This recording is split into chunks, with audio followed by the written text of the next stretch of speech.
Titanic जो था, ये जो जहाज था, इसे समुंदर का बादशाह कहा गया था।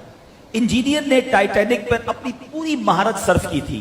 $7.5 मिलियन उस पर खर्च आए थे। 4 साल में ये तैयार हुआ और जब इसको ओपन किया गया तो दुनिया के सामने ये दावा किया गया था कि ये ऐसा जहाज है जो कभी नहीं डूबेगा, इसके डूबने की कोई सूरत नहीं है। अल्लाह अकबर। टाइटैनिक के मालिक का एक जुमला आया था कि इस टाइटैनिक को तूफाने नू भी नहीं डुबो सकता। इतनी बड़ी बात, तकब्बुर।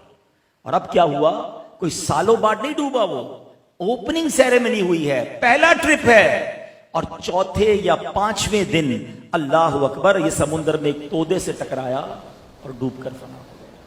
हम अपनी प्लानिंग कर रहे हैं ना, ये कभी नहीं हो सकता, इसको कुछ नहीं हो सकता।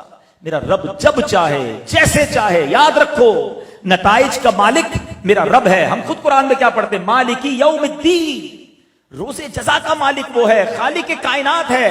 हमें कभी इस बारे में बड़ी बात नहीं करनी चाहिए। ऐ मेरे प्यारे इस्लामी भाइयों, ऐसी बहुत सारी बातें हमें किताबों में मिलती हैं कि इंसान अपनी तदबीर करता है और मेरे रब की तदबीर वो बड़ी खुफिया होती है।